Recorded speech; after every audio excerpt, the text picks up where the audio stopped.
Hope you are doing well and high no spirit. 69 BPSC में कुछ लगभग 45 से 50 दिन बचे हुए हैं और this 45 to 50 days are most crucial days as a BP aspirant, BPSC aspirant, क्योंकि आपके ये 45 से 50 दिन आपको बीपीएससी के उस पार भी ले जा सकते हैं या फिर आप इसी लूप में अगले 70th के लिए तैयारी कर सकते हैं। You could be writing mains और you could be preparing for again for 70th BPSC hopeless state and all. तो डिसीजन आपका है कि ये 45 दिन आगे पीछे आपने क्या किया does not matter. I am honestly saying, बहुत लोगों को ऐसा लग रहा होगा कि यार पिछले कुछ समय से तैयारी नहीं हुई है, फलान चिलान ढनकान। स्टिल देयर इज अ, देखिए, उम्मीद का जो धागा होता है ना, उसको पकड़े रहिए और अभी भी आप चीजों को बहुत ही ड्रास्टिकली चेंज करने का पोटेंशियल रखते हैं। ठीक है, तो इन वर्ड्स के साथ today we are going to discuss कि अगले 45 से 50 दिन आपके कैसे होने चाहिए। सो पहला चीज है कि योर एम्फेसिस ऑन रिवीजन। देखिए, इस एग्जाम के उस पार ले जाने के लिए अगर एक इम्पॉर्टेंट टूल, एक इम्पॉर्टेंट स्ट्रेटेजी, एक इम्पॉर्टेंट तरीका जो हो सकता है वो आपका रिवीजन हो सकता है। रिवीजन ही है जो आपको उस पार ले जा सकता है, क्योंकि negative marking is a reality. अब आप लमसम पिक्चर पे नहीं चल सकते, आप इस तरह से नहीं चल सकते क्योंकि एक बार पढ़ लिया वहां पे ऑप्शंस आ जाएंगे, रिकॉल हो जाएंगे, नहीं। ठीक है, जहां तक मुझे लगता है कि इस बार से ई ऑप्शन रेशनलाइज होगा, बट अगर ई ऑप्शन रेशनलाइज होता है तो बीपीएससी डी में भी कोई ऐसा, मतलब नन ऑफ द अबव लाती है डी में, ई में लाती है मोर देन अबव, तो डी में भी आपके पास एक ऑब्जेक्टिव आंसर होगा, ऑप्शन होगा जिसपे आपको प्रोसेस करना होगा, सोचना होगा। तो अगर ई ऑप्शन रेशनलाइज भी होता है तो भी एग्जाम की डिफिकल्टी बढ़ती है, दिमाग में रखिएगा। ठीक है, तो इसलिए रिवीजन बहुत जरूरी है। अब ऊपर नीचे ऊपर से पढ़ लिया, यहाँ से पढ़ लिया, वहां से पढ़ लिया, एक बार सुन लिया, नहीं। आपकी जो कंसेप्चुअल क्लैरिटी है, आपकी जो फैक्चुअल एक्यूरेसी है, आपकी जो शार्पनेस है, आपकी जो कॉन्फिडेंस है, अब वही एग्जाम में आपके साथ जाने वाला है। अब हेयर एंड देयर से काम नहीं चलेगा। तो अगले 45-50 दिनों को कैसे आपको एक एक मिनट निकालना है इन 45-50 दिनों का, इसका आपके पास एक प्रॉपर प्लान होना चाहिए। आपका एक SWOT एनालिसिस होना चाहिए कि आप एक पेन पेपर लेकर बैठिए और बात कीजिए खुद से कि कौन कौन से एरियाज है जिनको मैंने पढ़ा है, सिलेबस का कौन सा पोर्शन है जिसको मैंने छोड़ा है। ठीक है, और जो एरियाज पढ़ लिए हैं उन पे एम्फेसिस, उनका क्या करेंगे, रिवीजन करेंगे। बट कुछ ऐसे एरियाज होंगे जो छूटे होंगे। तो my dear friends, given the negative marking is a reality, और कौन, देखिए, किस पोर्शन से कब सवाल कम हो जाए थोड़े और कब ज्यादा हो जाए वी कैन नॉट से, क्योंकि अभी देखिए ज्योग्राफी से 15 सवाल आने लगे हैं, करंट अफेयर्स थोड़ा सा डाउन जा रहा है। तो आपको कोई पोर्शन छोड़ना नहीं है। जो पोर्शन एक दो बार पढ़ा है उसके रिवीजन के लिए हम एक अलग स्ट्रेटेजी बनाएंगे, पर जो पोर्शन आपने अभी तक पढ़ा नहीं है, अनटच्ड है, या फिर ऊपर से देख लिया है, सुन लिया है कहीं से, तो आपको उसको बकायदे इस महीने के अंत तक आपके पास समय है, आपके पास काफी समय है। इस महीने के अंत तक आप कोशिश करिए कि कोई भी पोर्शन सिलेबस का अनटच्ड, अनहर्ड, अनरीड ना रहे। ये चीजें आपको करनी है, ठीक है, ताकि अगले एक महीने में हम बकायदे रिवीजन पे एम्फसाइज कर सके। 1 सितंबर के बाद if you are focusing on something new then you are digging, अपने लिए एक कब्र खोजने वाली बात है, वो करेंगे आप। तो इसलिए ये जरूरी है कि आप पेन पेपर लेकर बैठे, एक पेपर साइड पे, पहले तो आप सिलेबस लिखे और देखे कि कौन से एरियाज है जिनको मैंने बहुत अच्छे से किया है, कौन से एरियाज है जिनको थोड़े अच्छे से किया है, और कौन से एरियाज है जिनको मैंने नहीं किया है या कम किया। जो बहुत अच्छे से किया है उनके रिवीजन में कम वक्त लगेगा, जहाँ पे थोड़े अच्छे से किया वहां पे हम ज्यादा टाइम अलॉट करेंगे, और जहां पे हमने अनटच्ड एरिया है या फिर नहीं किया उसको कम से कम उस लेवल पे ले आएंगे जहां पे आपका एटलीस्ट आपके जो एवरेज क्वेश्चंस हैं, जो कि आसान सवाल अगर किसी एरिया से आ रहे हैं तो जो बाकी कैंडिडेट्स कर रहे हैं वो आपसे ना छूटे। माय डियर फ्रेंड्स, जो कट ऑफ बनता है वो कुछ एक्सेप्शनल 10, 20, 100, 200 लोगों के परफॉर्मेंस से नहीं बनता है।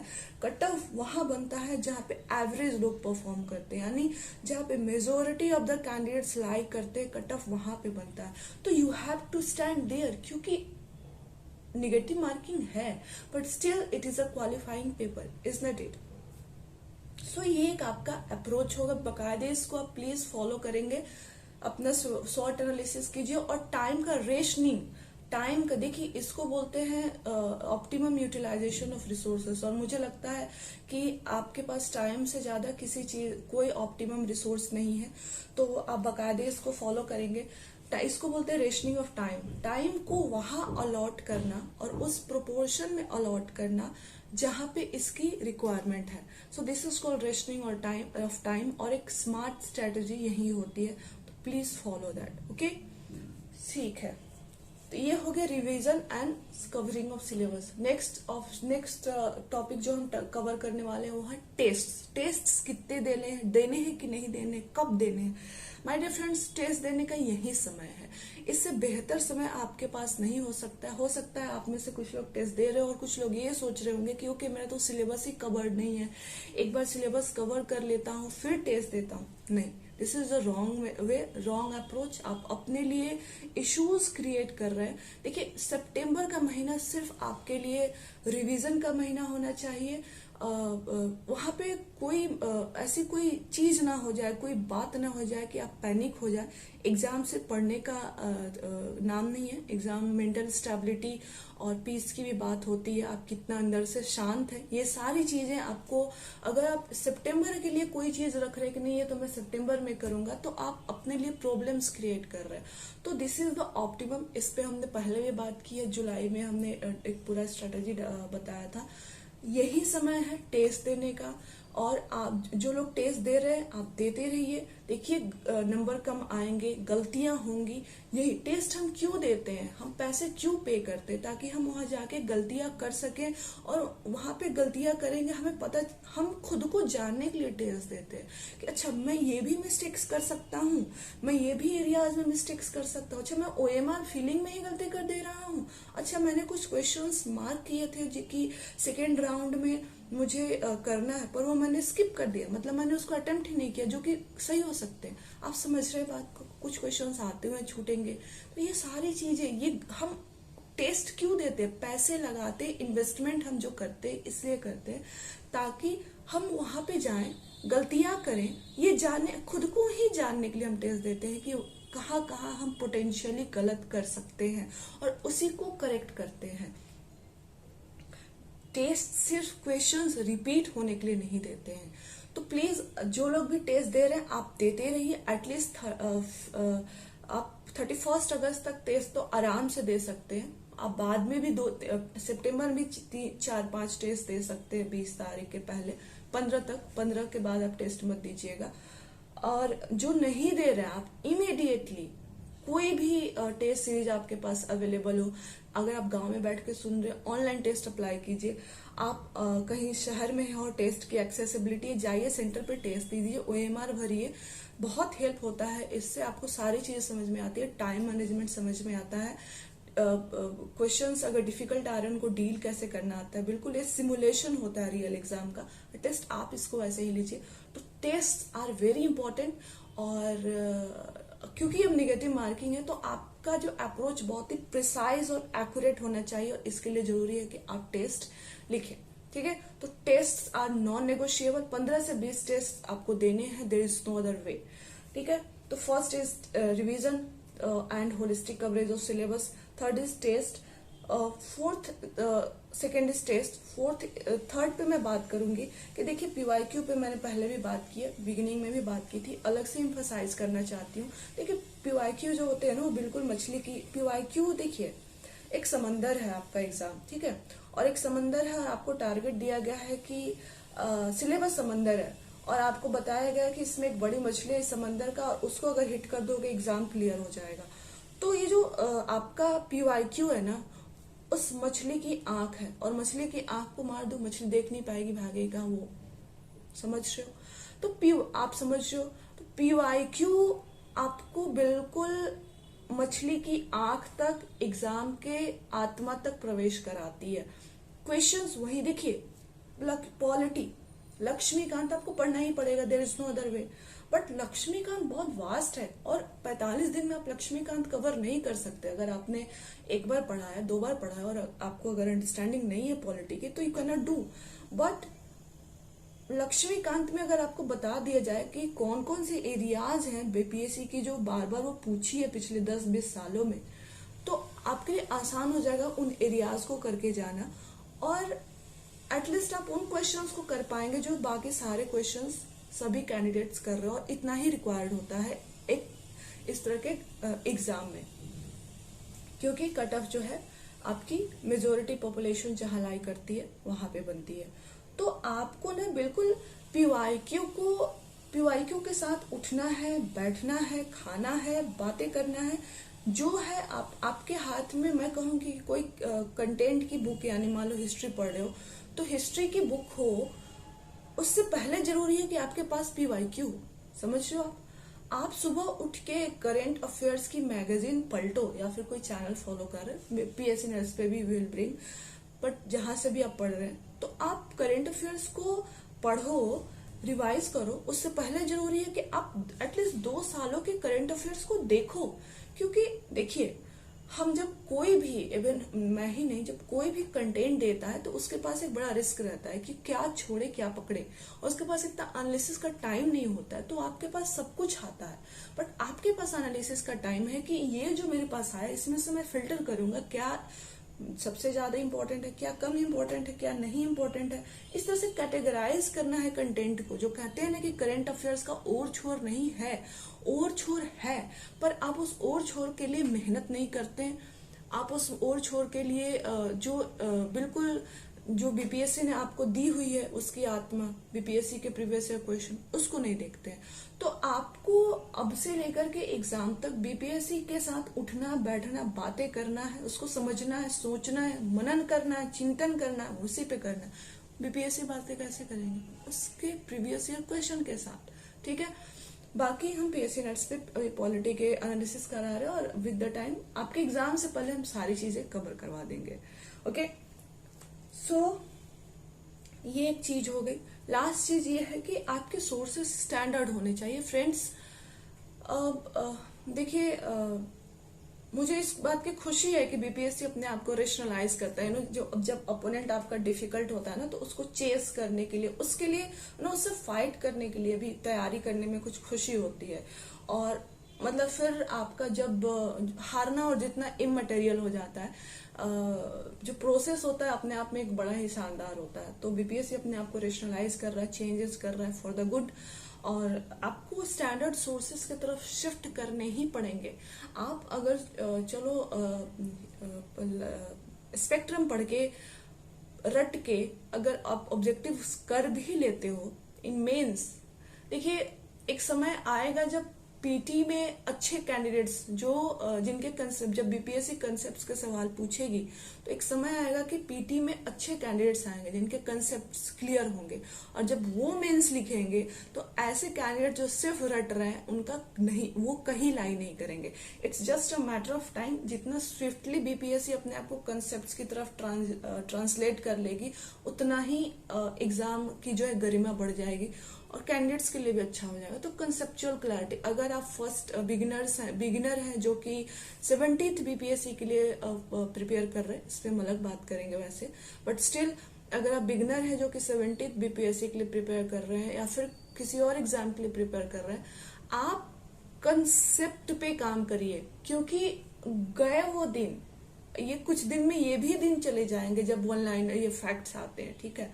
तो आप जब तक स्टैंडर्ड सोर्सेस नहीं पढ़ेंगे, एनसीईआरटीज नहीं पढ़ेंगे, लक्ष्मीकांत नहीं पढ़ेंगे, आप चलिए 1-2 साल में पीटी तो निकाल लेंगे। मेंस में आप अगर अच्छे कैंडिडेट्स चले जाते हैं जिनका conceptual clarity, answer writing ability है, कंप्रीहेंडिंग एबिलिटी है, ये आप कहीं लाई नहीं करेंगे। आप समझ रहे हैं बात को? तो आपको इवेंचुअली स्टैंडर्ड सोर्सेस पर शिफ्ट होना ही होगा। तो फॉलो स्टैंडर्ड सोर्सेस। एटलीस्ट जो अभी फॉलो करते आ रहे हैं वो ठीक है, अगर नए हैं तो आप एकदम से जंप मत कर जाइए, बट एटलीस्ट कुछ चीजों के लिए तो आपको करना ही पड़ेगा।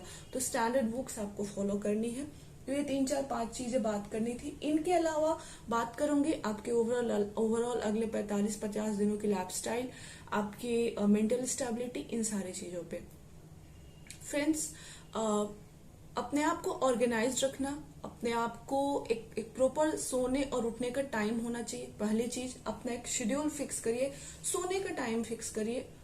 अभी शायद आप 2 बजे 3 बजे सोते होंगे, 10 या 11 बजे उठते होंगे, तो आप एक काम करें, आप एक दिन डिसाइड कर ले कि मुझे 6 बजे उठना है। ठीक है, देखिए अगर आप थोड़ा सा अपने आप को पुश करके उठ जाते हैं 6 बजे, नेक्स्ट डे आपको खुद ब खुद रात को नींद आ जाती है, बशर्ते कि आप रात को मोबाइल ना चलाएं।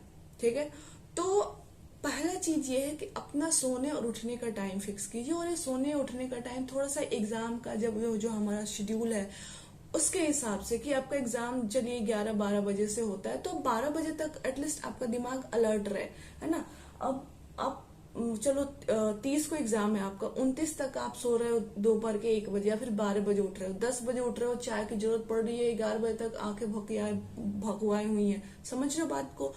तो 30 को क्या होगा, अचानक ऐसा तो नहीं होगा ना कि पेपर दे दिया जाएगा कि हाँ भाई, तो आपका ब्रेन एकदम से अलर्ट मोड में आ जाएगा, ऐसा नहीं होगा। एक पैटर्न होता है, तो अपने आप को थोड़ा सा एग्जाम के हिसाब से अलाइन करिए, ऑर्गेनाइज करिए खुद को, सोने उठने का टाइम, 45-50 दिनों की बिल्कुल वो प्लानिंग, अपने सिलेबस के कैटेगराइजेशन, जो बातें की गई हैं उनको फॉलो कीजिए, अपने टाइम को रेशनलाइज कीजिए और इसको रेशन कीजिए कि कौन से एरियाज है जहां पे मुझे ज्यादा टाइम डिवोट करने, कौन से एरियाज है जहां पे मुझे कम टाइम डिवोट करने, और कौन से एरियाज है जहां पे मुझे 1-2 बार देखकर काम निकल जाएगा। ठीक है, इसके साथ फिजिकली आपको फिट रहने की आवश्यकता है, आपको बहुत लंबे आवर्स देने हैं, 8-9-10 घंटे देने होंगे, तो आपकी जो सिटिंग है बहुत ज्यादा होने वाली है, तो इसलिए जरूरी है कि आप फिजिकली फिट रहें, आपके कमर में दर्द ना हो, आपके पैरों में सूजन ना हो। आप थोड़ा सा 15, ज्यादा नहीं, डेली 15-20 मिनट फिजिकल एक्टिविटी में इंडल्ज होइए, थोड़ा सा हार्ट बीट बढ़ना चाहिए डेली, है ना, पसीना निकलना चाहिए, तो थोड़ा सा जॉगिंग कर लिया, रनिंग कर ली, 15-20 मिनट डेली के स्टार्ट के काफी हैं। इसके अलावा मेंटली आपको स्टेबल रहना बहुत जरूरी है, मेंटल वेलबींग बहुत जरूरी है। बहुत से ऐसे मोमेंट आएंगे जब लगेगा कि मेरा नहीं होगा, मेरी तैयारी अच्छी नहीं है, मेरा फलाना पोर्शन छूट गया, तो ऐसे में आपको मेंटली स्टेबल रहना, और इसके लिए मेडिटेशन बहुत जरूरी है। और सिंपल वे है मेडिटेशन का, शांति से बैठ कर अपने सांसों को आते जाते हुए देखिए, incoming breath and outgoing breath को जस्ट फोकस कीजिए उस पे।